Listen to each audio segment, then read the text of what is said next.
for me, Attorney Guanzon is human and is completely within, kumbaga, reasonable na mag-react siya, magalit siya dun sa perception niya na binabastos siya ng isang tao. Yung kumbaga nakikialam lang.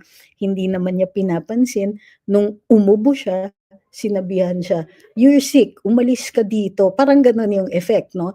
"You're sick, you should not be here. Leave." Ala, dun ako sa leave nga na ano na kumbaga that kind of crosses the line. So for me, regardless of what some people perceive dun sa reaction ni Attorney Guanzon, may mga nagsasabing sira ulo or ano, para sa akin hindi. Kung ikaw binabastos, para sa akin, normal na reaction yan. Besides, this is not how she is every day. Hindi naman siya nagsasalita ng ganyan nang walang kumakanti or walang impetus or walang nag-trigger sa kanya. So para sa akin, hindi nagbabago ang pananaw ko kay Attorney Guanzon. She's a good lawyer.